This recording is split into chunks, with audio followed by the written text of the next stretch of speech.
Hello and welcome to Two Words Wolves Pod. I'm Ryan Eichten, and with me from Locked On Minnesota, Jack Borman. How you doing? Good, man. How are you? I'm good. I'm in an undisclosed hotel room in Miami, Florida, after flying out of Atlanta this morning. But on the court wise, I guess I'm doing pretty crummy with the Wolves game last night. But other than that, doing great. How about you? Yeah, I mean, outside of watching the Timberwolves play basketball over the course of the last few weeks, it's been a very fun holiday season. I just think that it's so hard to become attached to this team on a game-to-game basis, just because I feel like you'd just be mentally exhausted and emotionally exhausted from the highs and lows that this team has been on, really since that Oklahoma City game a few Fridays ago. But needless to say, I'm very much enjoying a 2-day break from from the Timberwolves. Yeah, and hopefully, I guess maybe the team can enjoy the days off from each other as well, or whatever's going on. But yeah, I think that's a pretty good. We'll just kind of jump right into it. Wolves lose to the Hawks on New Year's Eve, 126-102, and it was a disaster pretty much from the opening tip. A lot of these games, you can just kind of tell they just don't have it. They don't have whatever mental thing. They don't have the energy. They don't have the execution. You can just tell it right from the get-go. Or even, I remember the last home game against the Nets, the first possession of the second half, someone just had a straight line drive. There was no defense, the Nets didn't even run anything. It was just someone dribbled up the court. No one ever stopped the ball until he laid it in the hoop. And that was kind of what the first quarter of the game was like, where Atlanta gets 8 offensive rebounds. And I looked it up and they were, I don't remember the exact number, I think 28th in offensive rebounding rate. It's like if Mitchell Robinson was grabbing a bunch of offensive rebounds, that's one thing, but when it's not an offensive rebounding team, that was concerning. And then just a ton of points in the paint, no defense. The offense was not as big of a problem, but it just was, it's hard to break down these games when they just feel like the same thing, where the team just does not come out with the requisite mentality to win these games. And we'll talk about it, and they happen. It's not like every team has these games throughout the course of the NBA season, but the fact that they've had it now twice in the span of 4 games. And weirdly, I'm the only media member that happened to be out in Atlanta and at home against Brooklyn.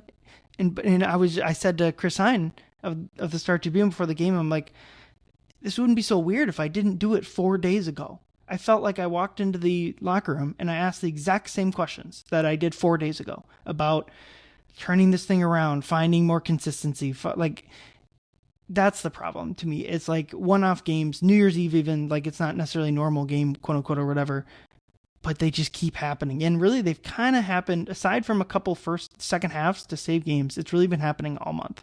Here's what Rudy said about the repeated low-effort games. And they just forced us to ask ourselves, do we care? Do we care? Like, does something happen when we played like we played in the first quarter tonight? Or is it just cool? It's cool. Making a lot of money, we playing basketball, we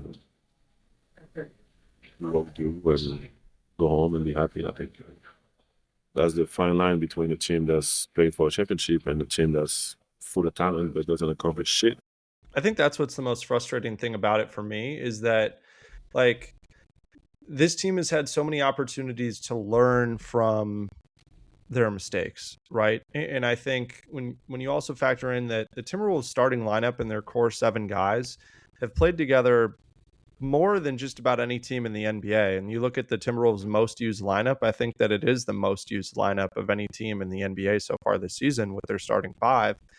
And this is a team that played a lot of minutes together last season. I know that Dante missed some time, obviously, with his various injuries, but I mean, this team still went to Western Conference Finals last year, and they had very minimal shakeup in the rotation from last season's team. And for them to just be, it's seemingly emotionally disconnected on the court in the way that they have is, I think, a little bit puzzling to me. And I think, I've said this last night on on the Locked On Wolves postcast show that we do after every game, is that, it just seems unfortunate that this team doesn't really seem to outwardly hold itself accountable within the game. And I think that, it'd be one thing if Ant or Rudy or whomever it would be, pretty vocal and holding guys accountable. And granted, I wasn't in the arena last night, so I couldn't see. And those are things we can normally see from our seats at Target Center. But it's just got to be exhausting for the coaching staff to try to be the ones that have to tear into these guys all the time. And I'm sure players are getting tired of coaches tearing into them with film. And I know that Dante, had a nice quote that he gave you guys last night about, on a certain level, it's got to be on the players. And I think when things feel this stale and things feel as though there just aren't a whole lot of solutions internally, you just have to start thinking about, what do those solutions look like externally? And even though this one game may be a blip in terms of how egregious it was, which certainly could be the case, I still think that it reveals significant underlying problems that would not make me feel comfortable, if I was Tim Connolly moving forward. Yeah, let me play the Dante audio of the question that you referenced. They're doing their job. It's on us. Like, it sounds so cliche, but it is. At some point, you just have to go out there and play. They're not out there playing. It doesn't matter how many plays Cincy draws up. Doesn't matter how many defensive schemes we do. Is they can't control how hard you play. And that's the basis. That's the foundation. That's everything that you need to start before you get to the X and O's. Yeah, I think that's the big key thing is, like, obviously, I mean, it's fair to say, like, the coaches need to do better, just in the sense of, like, if the team's going through this, that's everyone in the whole organization needs to do better. But to me, it's clearly on the players. Like, it's got to be on them to change this up, to fix it, to do whatever needs to be done, because a coach can only yell at you so many times. You can't, if I don't know when each game Finch has done any sort of like yelling at them or whatever, but like if he did after the Brooklyn game, then what are you supposed to do after this one? Like there's only so much you can do. As Dante said, there's only so many meetings and so many film sessions you can have, until it has to be on the players. And I remember it was halftime of the Milwaukee game, where the Wolves were down double digits to a Giannis-less Bucks team as well. And I kind of said to you, and I think I said it more sensationalized than I will here, that basically, like, this can't keep going if they want to win a championship. And I would probably I'd lower that to make the finals, and specifically last night, I would lower that to like even lower bars. And it's gotten worse since then. They've had a bunch of even more of these like letdown games. And I continue to feel that way, though, that like, and it's at this point, it's just like plainly obvious. This is like, you can't keep playing like this. Yes. Do I think they'll play better than they did in December? Probably. Am I still confident they'll get a top 6 seed? Absolutely. Like, I think you could do nothing and they will still turn it around. And even like, I still think they could make the West Finals again if they got like a nice draw.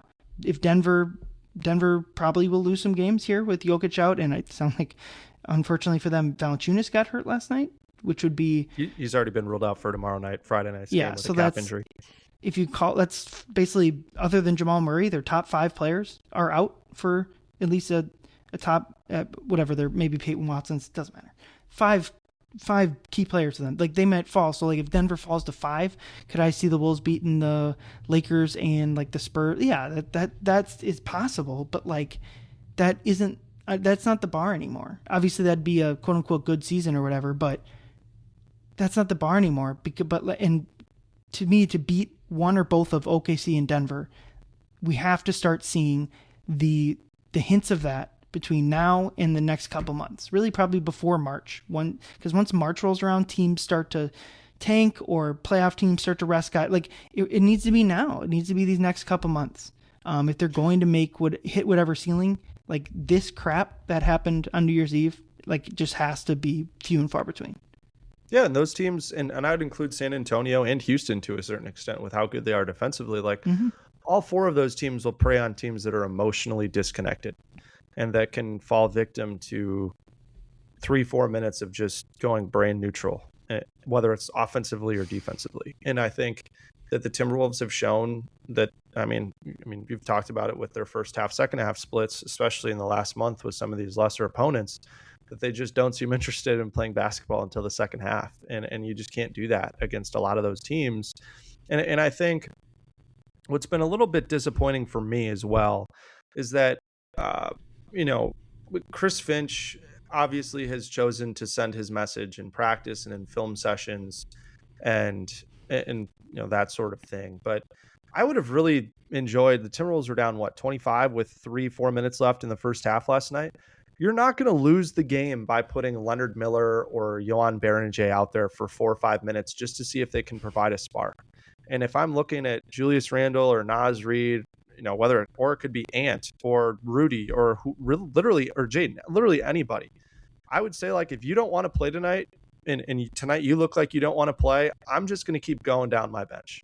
And that's one of the things that I really respect about Steve Kerr, is that on certain nights, if a guy doesn't have it, he doesn't hesitate to just go down to the next guy. And I think too, like the New York Knicks have done that too, where obviously they've had some injuries and whatnot, but on a night where X guy doesn't have it, okay, we're going to play Mo Diawara, we're going to play Kevin McCullough, and those guys have gotten real minutes in games of late. And I just think it's unfortunate that Chris Finch hasn't decided to do that. Like, I understand not doing it in high leverage moments against really good teams, but I just think that at a certain level you have nothing to lose, and people can point to Tim Connolly and him not drafting like a surefire rotation guy over the last however, really since he's been in Minnesota. But I just think that on a certain level, like, have those guys even really been afforded the right opportunity to prove what they are or aren't as NBA players? And I think that everybody internally is super excited about Johan Berenger, and with Julius and Naz, that pairing looking so untenable, especially defensively. I'd be pressing that button if I were in his shoes, but obviously I know he's not. Yeah, that was a question I asked him post-game, which was with how the team is playing, is a rotation shakeup in the cards? And he, I think before I even fully ended my question, he jumped in there and quickly said, like, nope, well, I've been changing the rotations. I'm paraphrasing. We've been tinkering with the rotations all year, so they won't be changing. And obviously minutes here, minutes there obviously can fluctuate, but like very different definitions of tinkering between yes, me and Chris Finch. Yeah, for sure. And tinkering was my word, not his. But yeah, they're not going to, at least as of last night, things can change. But like as of last night, they don't really have plans to bring Berenger into the rotation. And I think I side with you. I'd probably still doubt that he's quite ready for that. But I maybe more side with you that it might not matter. Like, they just need to try something. They need to try something out. Obviously, we'll talk about trading for like a backup center at the deadline. That seems almost like a must at this point. But also that just kind of makes me feel like nights like last night, you never give a shot to like even learn things about like the top 7 of your team, what's working, what's not, because like you didn't put any usable things on tape, like other than just terribleness. And obviously that there has to be a lesson there, obviously, but like is how big, like, can they get the non-Rudy minutes back to closer to where they were last year instead of the golf that it's been this year? Like, we have no more answers after a game like that because every lineup was bad defensively. And I that's like this team has like structural problems they need to figure out, not just emotionally, but like actual legitimate on the course issues. Like pretty much every team has it outside of like OKC and a healthy Denver, I guess. And maybe even those teams too. And you get so few answers after a game like this, and why I kind of agree with you. If you're not going to get, if the starting players aren't going to afford you any answers, you might as well get extended looks at. I think I kind of would have liked to see Dillingham.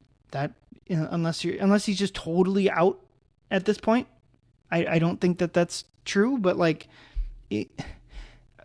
Dillingham, Leonard Miller, Berenger, like would have been nice to get a shot. And I guess I'll ask you this. Do you feel like, I've seen a lot of people blaming for the one specific player. I've seen a lot of people blaming specifically Randall. And what I'll say is, if you want to blame him for certain lineups or certain on the court issues, that's your prerogative. I don't necessarily disagree. Like, he's the problem there. But as far as him being the problem of like the lackadaisical play, I'm going to push back that he is more of a problem than anyone else. He is just as much. He's 1/7 the problem of that top 7. That's what I would say. I think it's a team-wide issue that this is going on, that they're not coming in with the requisite energy. And Julius is a part of that. And he's more of 1/7 because he is a leader of this team. But if Julius turned his act around, the game would have still looked like that. They need everyone to like turn their play around to really turn around. It's not just Julius. It's not even to give him a pass. It's everyone. Yeah, I think for me, I just think that Julius's body language is by far the worst of any of the top 7 players. Sure. And you've seen the last 3 the last 3 games, how bad it was in that first game against Brooklyn, how great it was in their win over Chicago, was super engaged, and then played phenomenally, had 14 assists, 0 turnovers. And then I know that he was making shots in his first stint, but I mean, he was playing like patty cake with the basketball on some of these passes, and wasn't even playing at a pace higher than walking speed defensively. Gave up offensive rebounds, gave up straight line drives, was doing the thing where he didn't open his mouth to communicate with a guy, and then looked and threw his hands up like, why didn't I get any help, when you're not communicating what's going on defensively. Like, that's why I think people want to point to Julius more than anything, for sure, or more than anybody else. And I think it's that the bad looks the worst with Randall because of the body language. And I mean, that was a huge thing with the Knicks too. And I think that's something that fans really realize. And, you know, that's not to say that other guys don't deserve blame at all. I just think that that's why I think that leaps out first.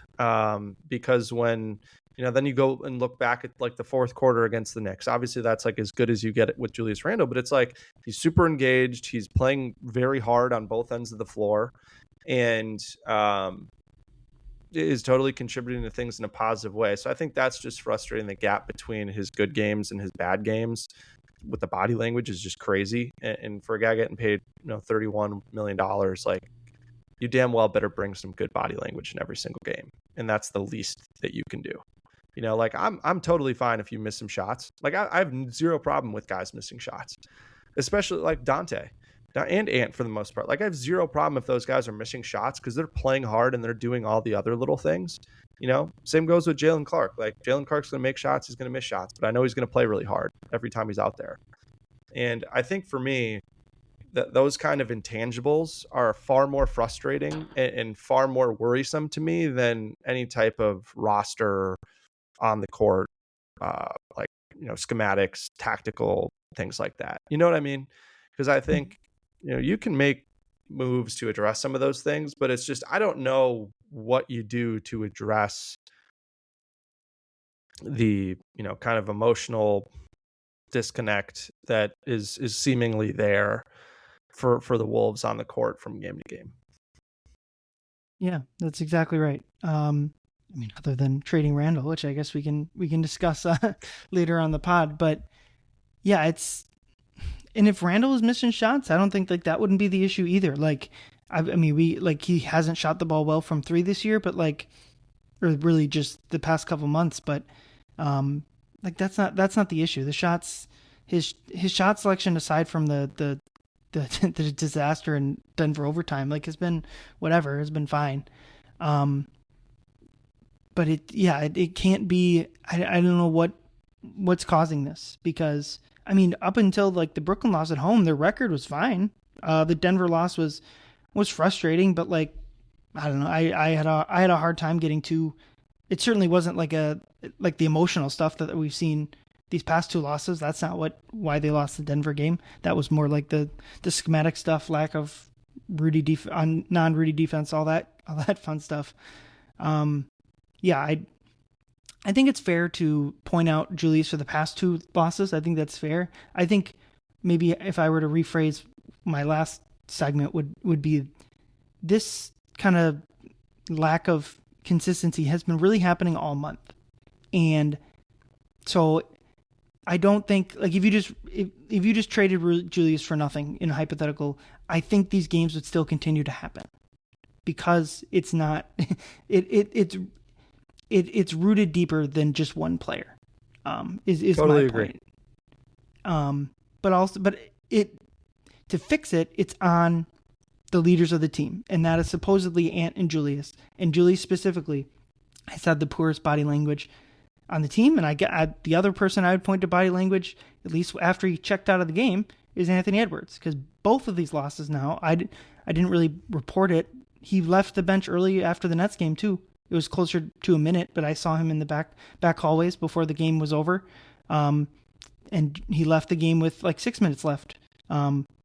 Whenever he checked out of this Hawks game. And Finch, I don't think that has to be a big deal. It like, just don't do that. Like, we're all adults. Finch can just tell him, hey, you got to stick on the bench and just fix that behavior. Like, it doesn't have to be this huge mountainous thing, but it's just an indication of where this team is at mentally right now. And I said this last time, and so I'll probably stop saying it, but it's like, I usually hate like pointing out effort or whatever, or using that as like because often I just think, yeah, you lose and it always looks bad.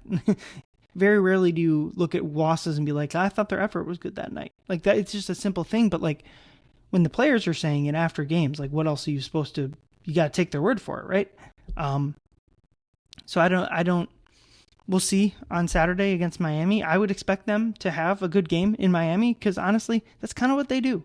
They have these terrible games. They'll go on a winning stretch. They'll have good to great chance that they win this back-to-back in Miami and in DC, and they come back home and win a couple games. Like, none of that would surprise me. It's just like, it's honestly like when the next time they have a poor first half against like a not great opponent, I'm very interested to see what that looks like. And because like there's going to be bad quarters. No one is expecting them to play whatever 200 positive quarters. That's roughly how many they have left. We're not expecting 200 of them to be A+. But when you have a C- quarter the next time, or a D, or like a D or F quarter like they did in the first half, what does the second quarter look like? What does the third quarter look like? Because in Atlanta, it was just like they never even sniffed coming back into the game after they were down like 20. It was just over. And yeah, I don't know. I mean, they don't really know either. They don't know, like they say all the right things, but then like, we got to take accountability. We got to fix XYZ. But then the same thing happened 4 days later. So it feels like a little bit that they're out of answers, but luckily like I can just give a crap. That's kind of, unfortunately, like that's the answer. It's just to turn it, like, it's not a complicated one. Now, once they figure that out, there's deeper questions after that, but like the first one is just try harder, kind of. Yeah, and I think, I mean, that's part of the reason too. Like I fully believe that not only being available, but playing, and give Julius Randle credit. I mean, as far as stars go in the NBA, that dude is almost always available. Mm-hmm. And that in and of itself is something that deserves an incredible amount of praise for the way that he takes care of his body and the way that he's there for his teammates. Like, that is the most important thing. But I think playing hard every night is a skill too. And like that, I think like Dante DiVincenzo deserves a lot of credit. I think when it comes to guys whose shots may not fall at the rate you want from night to night, he plays hard every night. And I don't think there's ever a time where people question his effort. And that's a skill. And I certainly, obviously seeing Nikhil last night, couldn't be happier for the guy. And I just think that's an area where the Wolves really miss him, is that he has superstar skills in both of those areas. He is always available and he always plays incredibly hard every single night. And just feels like the Timberwolves don't have enough guys where both of those things are the case. And I really hope that moving forward with whatever the Timberwolves do transactionally, that they can find guys that are excellent in both of those categories. And Nickeil Alexander-Walker certainly, up there with, guys like Mikal Bridges and Harrison Barnes in terms of the Iron Men of the NBA, who are just really good dudes, really well loved in the locker room, and just bring it every single night. And I think that sometimes those things get taken for granted over the course of an NBA season, but I think they really stand out on nights like last night, where the Wolves just were completely dismantled, out hustled, out efforted, the whole 9 yards. Yeah, and I'll play what Finch said about Nickeil. Well, it's been great to watch. For him, we certainly benefited from a lot of his good play. We miss him. We miss that high level of competitiveness every night, the consistency that he brought. Like, you remember I used to refer to him as a utility infielder. You could do whatever you needed him to do on any given night. I just think the Wolves are desperately missing that Nickeil Alexander-Walker role off the bench. Basically, every player that they've tried to fit in there just hasn't worked out. Shannon has been ineffective and hurt. Dillingham has been ineffective. Jalen Clark has been, call it, inconsistent. Last night he had a couple of poor defensive plays, and when the threes aren't going down from him, like that's a tough combination. And obviously Mike is starting to age out of the league. And so it just feels like the Wolves have like 6 guys that they can count on night to night. And we already talked about, feels like we can't even count on those 6 guys because of their inconsistencies. They're really missing a guy like Nickeil who brings it every night, like all the stuff you described. They're really missing that type of guy. And I think it's like also his leadership, which I don't think like he was a vocal leader necessarily in the terms of like being the quote unquote alpha of the team, but it's like a lead by example type guy that like you can look at Nickeil, he's going to come in off the bench and he's going to play his ass off. Jalen Clark plays his ass off, but is not as effective as Nickeil.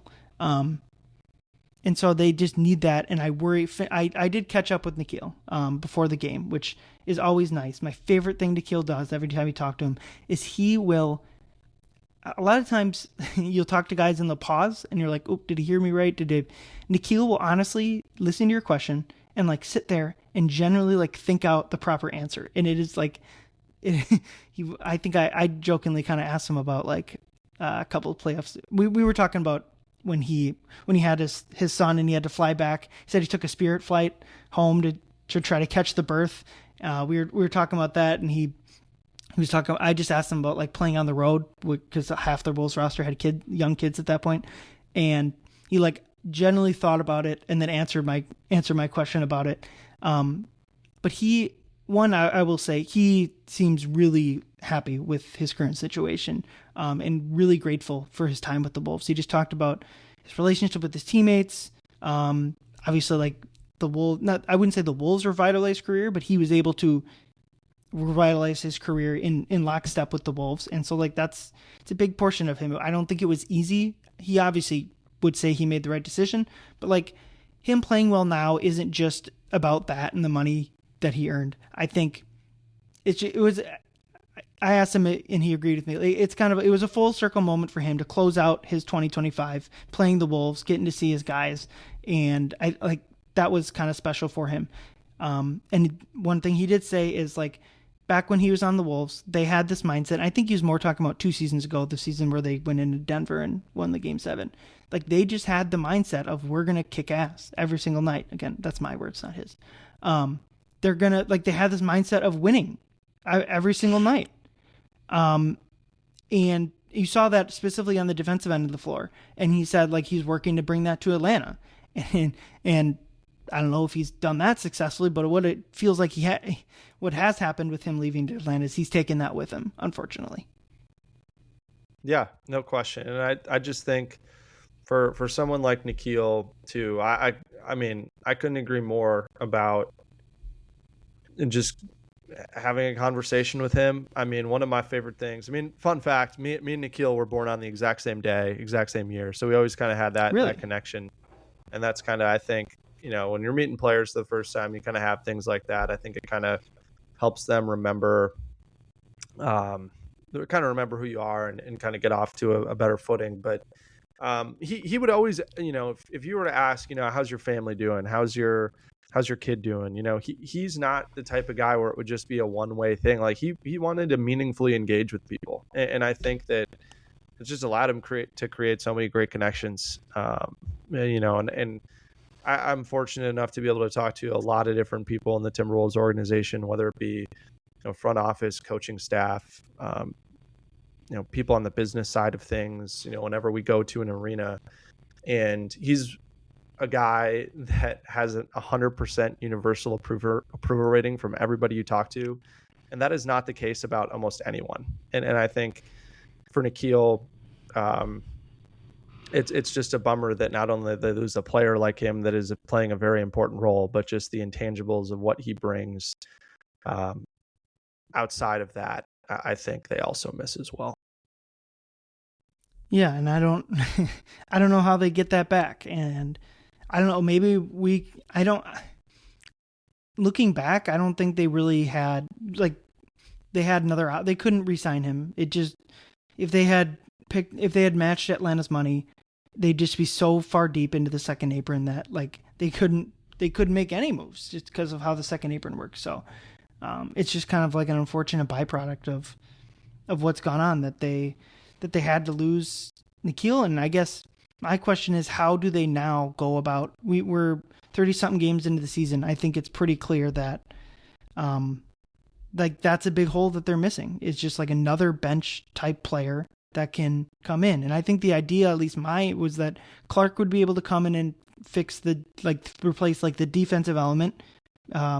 And that Shannon would be able to come in, or maybe Dillingham, like the offensive production, maybe Nas plays a few extra minutes. Like that's where the missing offenses come from. And none of that has taken place. Like Shannon is of players that play a certain number of minutes. Shannon, before his injury, was basically one of the worst players in the NBA. Dillingham, they didn't play. And to be fair to TJ, that foot issue has been bothering him the entire season. For sure. And I don't think there's a single game he's played after the preseason where he's been 100%. And I think for somebody whose game is predicated on athleticism in the way that it is, I think that he deserves a little bit of grace there. But that's absolutely true. Just factually looking at the numbers, it has not been pretty. Yeah. And that's a good addition. What I'll add to that is that I don't see that injury is going to get better in time for them to like reintegrate him properly and to get the Shannon that this year. That is very fair. and maybe it's not on Shannon, but it's a fact that like they're just, it's difficult to see them being able to get something from Shannon. And so I guess that brings me to my next topic, is just rotation changes and trades. That's obviously, we already talked about like the main change that needs to occur is just more consistency, more effort. I think sticking to the game plan is another thing like that falls into that type of bucket of like, maybe like Dante is a good example. Dante plays hard, but I'm sure you can find instances where he didn't communicate as well as he could, didn't rotate here. Like it's not just, it's like an all encompassing like mental thing of like effort and attention to detail, all that stuff. So they need to figure out that. But again, beside that, there's still roster holes. They're missing, to me, like a strong seventh guy that that can come in and play a consistent role. And in theory, that's Mike, and just kind of haven't seen that. Maybe if they get him some rest, maybe which game did he the Bucks game? I think he played well in the second half of that one when they just one of those games where they had a poor first half and solid second half. Like it just haven't seen as much consistency from Mike. But which one would you, I guess, not to get full trade machine, but is there a trade that makes sense? I don't really like any of the trades that I've seen. They just played the Hawks. Like a Randall for Trae Young swap doesn't do it for me. A Randall for Harden swap, while I think would make this team better, well, one, their defense has been terrible, so trading for either of those two guys doesn't fix that issue. But I think from like an asset point of view, trading Randall, like they need to get like, I like a trade that makes sense is like if Randall was just a little bit better in a guard, he'd fit in perfectly with this roster. Or at least you could move Nas into the starting rotation. Like it would balance out your rotation a little bit if you added a backup center behind it. I guess is it? I think that Are should we? just be Berenger. Yeah, that's a Just good play point. him. And Just play him. I still think that like he's just so young that it's in a playoff setting, it's just going to be a little bit too much for him. It might be, but I'd rather see that than them throw 2 second-round picks at some center that is still only going to play 12 minutes in a game. Like, I'd rather Berenger get the experience, you know? Yeah. Like, And I don't think anybody is expecting this Timberwolves team to win the finals this year. So I would posit, what do you have to lose? yeah, and I think if you could get in, if he isn't ready, let's figure it out. Let's figure it out now, and then at the deadline, knowing what you have in Berenger in the short term, like you can he just obviously if he's ready, then you don't need to make a trade. You don't need to waste a second round pick on a backup big that won't be on the roster next year. And if he's not ready, then you can make that decision too of let's send out a second round pick and whatever salaries we got to do to get just even like a half decent rim protecting center to play the 12 minutes Rudy's not on the floor. So I agree with you that like I would just like to see further rotation changes, but I go back to what Finch told me. And again, things can change, but like Finch was very quickly to say no, we're not changing the rotation. So I don't know what to do with that. Yeah, and I think for me, if I were approaching making the trade deadline, I think Mike Conley has been largely awesome as a Timberwolf. I just think that having him at $10.8 million is just really tough given the production. I mean, even if you just combine Mike and Rob together, making about $17 million. For that to be $17 million and it be that significant of, a cap hit on your team. I mean, again, you're looking at that being like 8% of your cap. That's just a bummer, or probably even a little bit bigger of a percent, probably closer to 10% of your cap. It's just really, and to get virtually no production is a bummer. And so I think that would be an area that I would look. I mean, I think Mike Conley at this stage of his career just wants to have the best chance to win a title. I think if you trade him as part of anything, he would certainly get bought out. You can't send him to Siberia, or at least you gotta get like you can't send Mike to Utah and have him sit at the end of the bench. But like you said, there's a buyout. He would get bought out for sure wherever he would go, unless it was a situation where you're trading him to another contender. But at the same time, if you're another contender, I don't think you'd be want to bringing in Mike Conley at his current price point. I think you'd be much more willing to do that at a prorated vet minimum. So I think for me, like if you are going to trade Randall, I think for me, I mean, if you trade Randall and Dillingham, right, that's about $37 million. And there just aren't that many guys that you can bring in that are super impactful at, 30, or excuse me, it would be 30. Yeah, it'd be 37.3 in the cap hit. I mean, you're not getting De'Aaron Fox. He's there. Kyrie, that's an interesting one that I think you could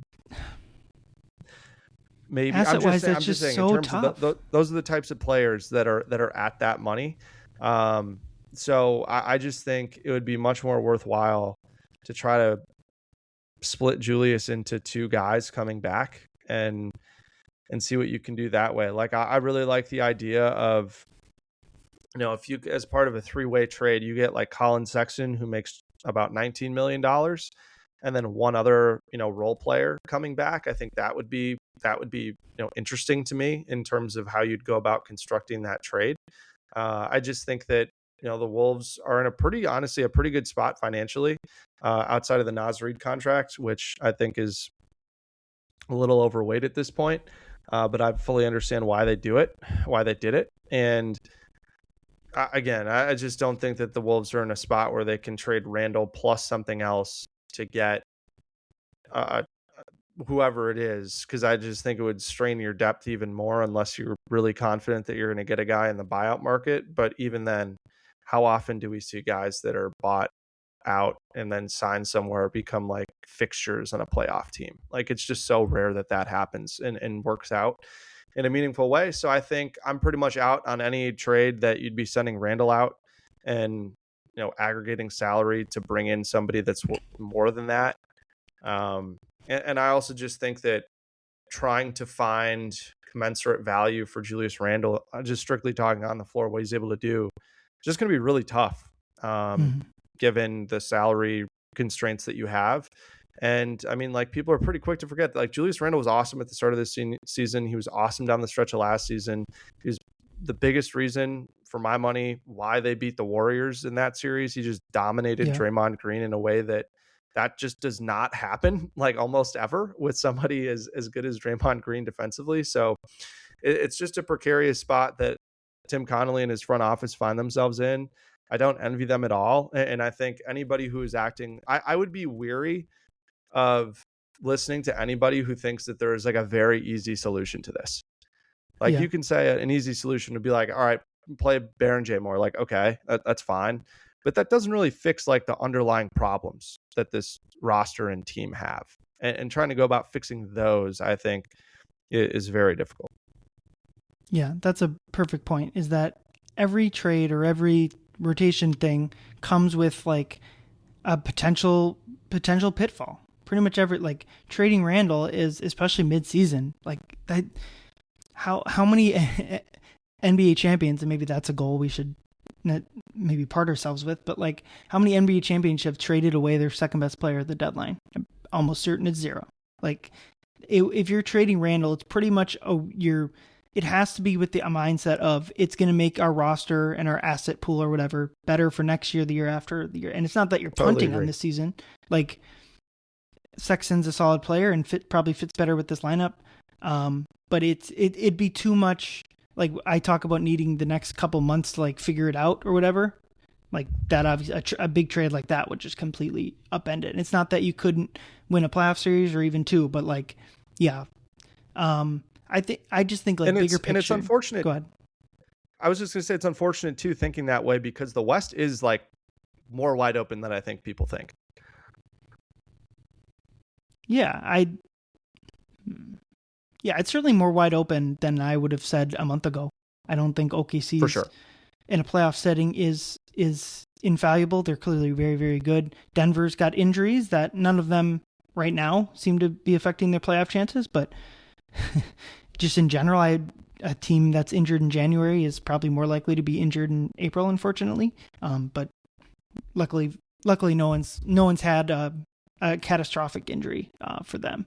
But yeah, it's not impossible. It's not impossible if in the Wolves' 99th percentile season for them to beat any one or all of those teams. Like, it's just like, I don't think, like, Naz mentioned they have 50 games left, which is absolutely true. He said this after the game last night.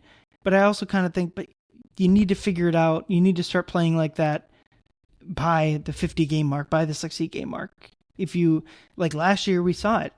Like, last year's a perfect example, and they didn't have like this energy stuff that they did last year. But like, I think a big reason that they weren't able to beat or have a more competitive series against OKC is because it took them until March and April to figure it out. And that just, like, in the NBA, it just kind of needs to come together sooner. And there was plenty of reasons why it didn't last year. And I think everyone admitted, like, after the Cat trade, last season was a success. They saved what could have been a much worse situation. They won a playoff series.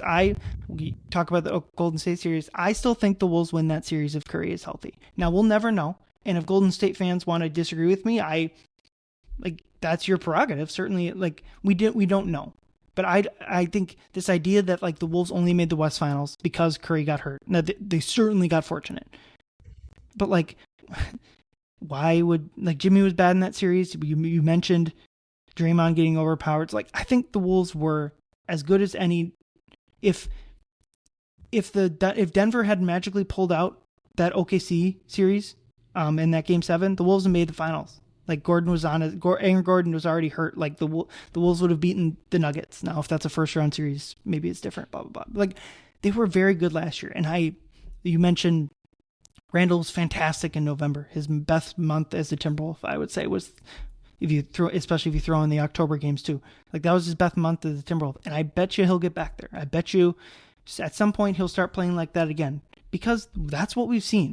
Like the Wolves are not like this mystery bag like they were the year that they lost to Memphis, the first Rudy year. Like they're not like they are a proven team, but like the proven is like West Finals is winning a playoff series or two. What they are still searching for is like that championship top ceiling. And I've said it ad nauseum. I think you got to show that at some point in the first 50 games of their season, and they just haven't yet.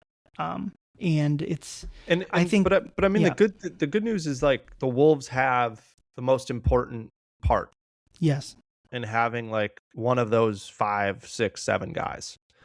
Mm-hmm. And I would also say that like Jaden McDaniels is an awesome two-way foundational piece that at times they haven't gotten enough out of this season, but like everyone around the NBA would love to have Jaden McDaniels if they could. And like having those two guys and then having someone like Rudy Gobert, like that's a heck of a foundation to try to build off of, right?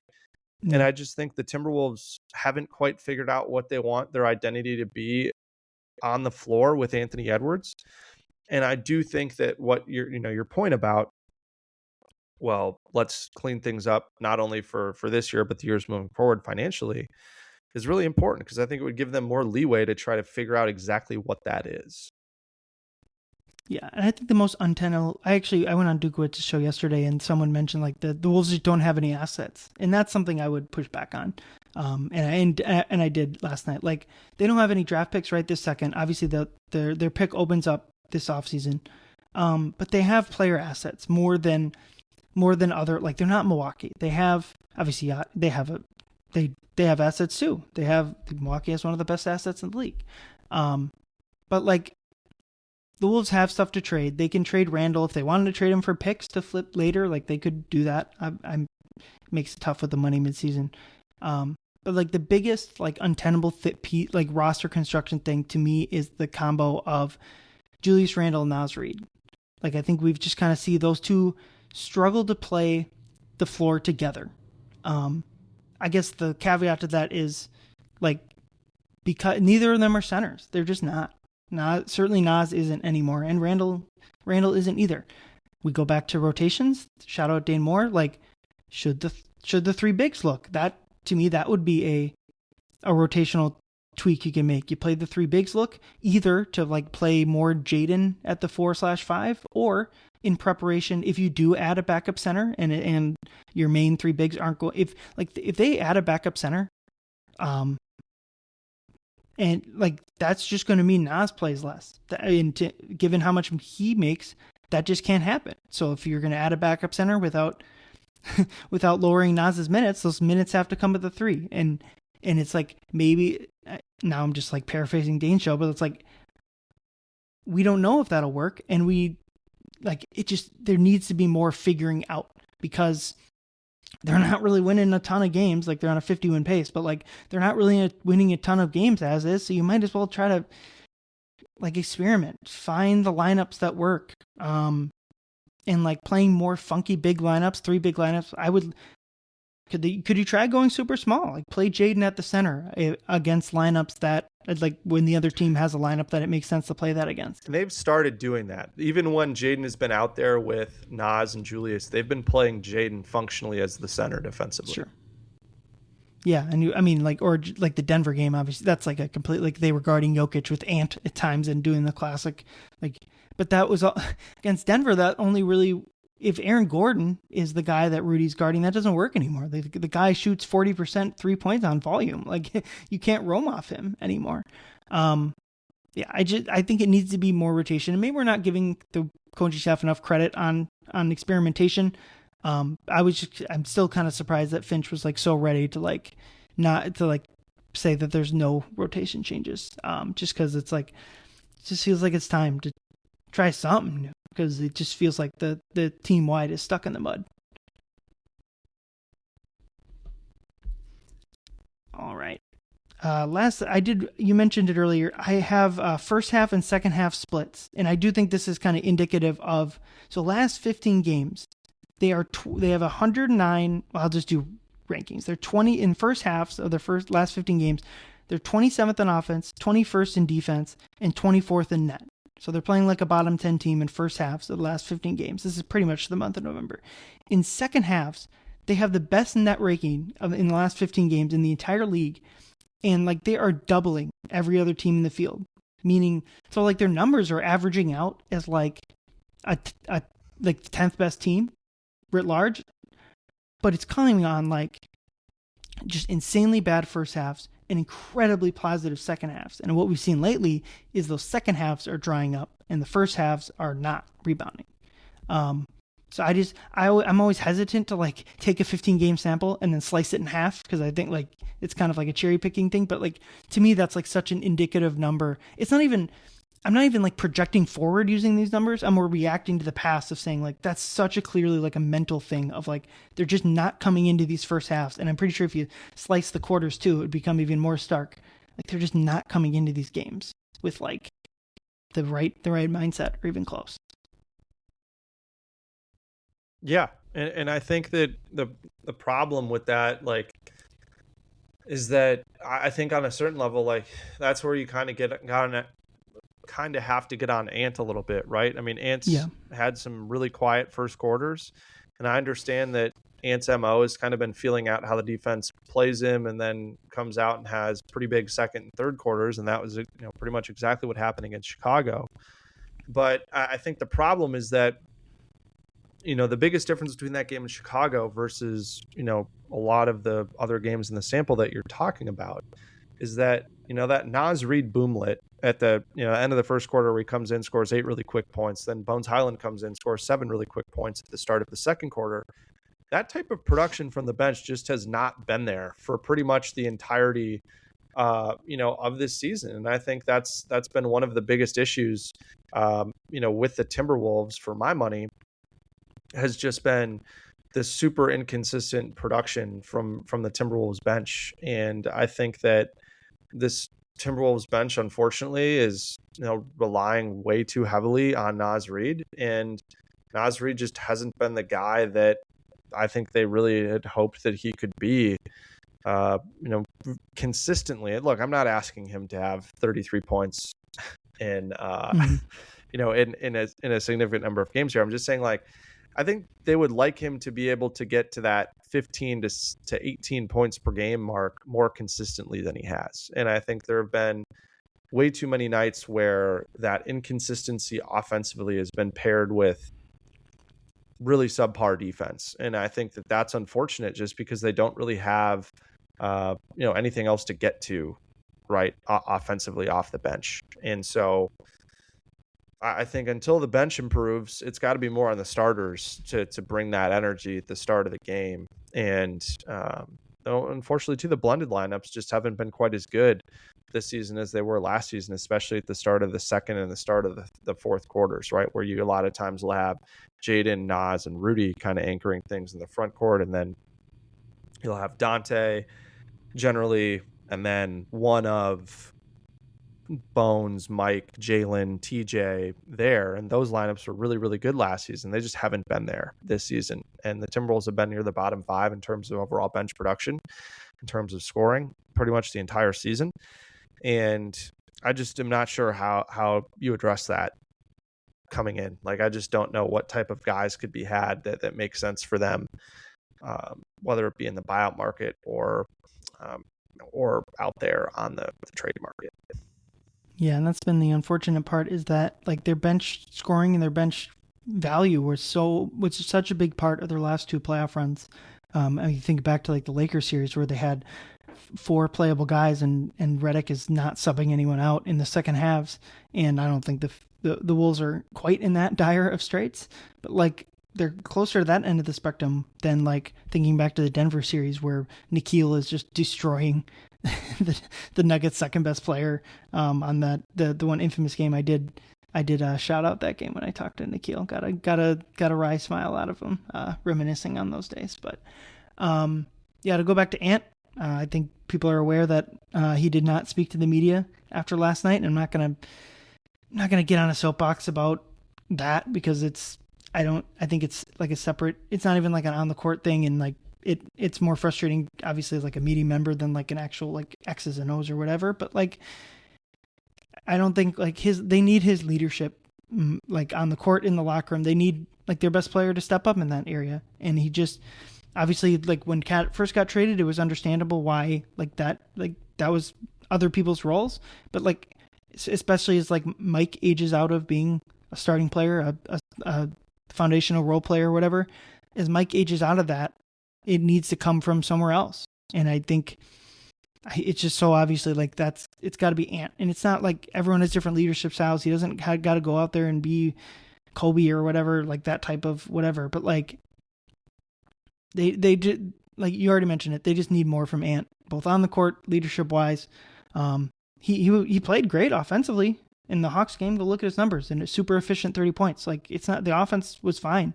A couple poor turnovers like everyone else, but like I think games like that are a perfect example of like his defense wasn't good either. And again, it's like so was everyone else's. It's not to single him out necessarily, but they just, I don't know. After like the OKC win and the Denver Christmas game, I was kind of like, this is all that matters. How good Ant can be and is all that matters. It's the hardest thing to figure out. It's kind of why with Houston, like if I'm projecting them for it, it's kind of like, to me, they kind of still long-term have to figure out who that guy is.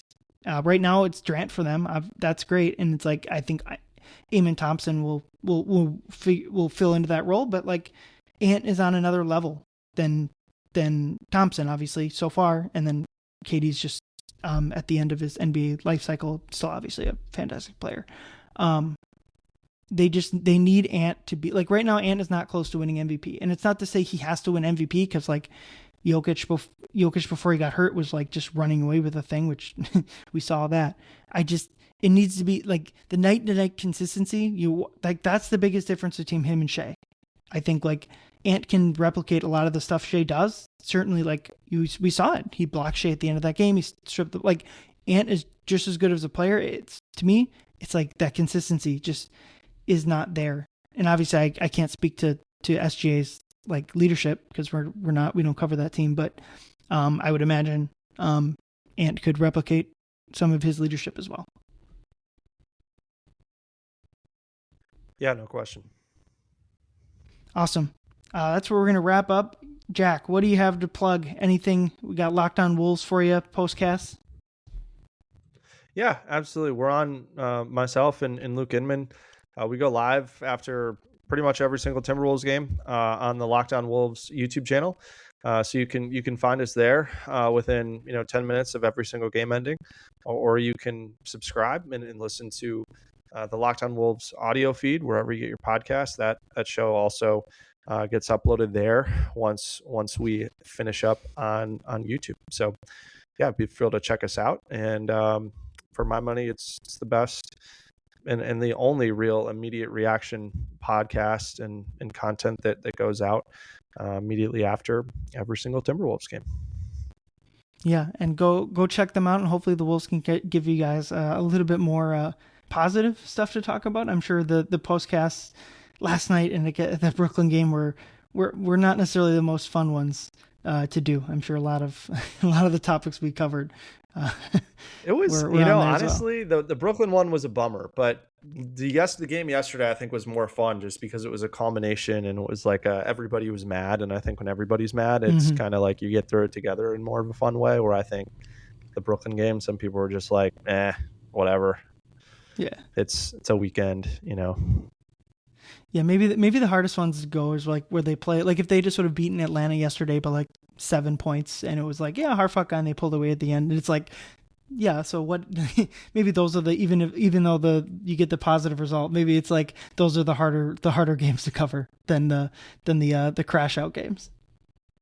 Yeah, or where the other team just plays terrible and the Wolves don't really do anything. You don't really learn anything about the Wolves. It's not like any one guy plays well. It's just like a stinker. But yeah, we get through it. We have fun. Mm-hmm. Well, we'll see if we get one of those games Sunday in Washington. But before that, Saturday, I'll be covering the Heat game. So check out my game recap for that. And then this podcast will be back early next week. Well, thank you, Jack, for being on. For Jack, I'm Ryan. Thank you, everyone, for listening. Go Wolves.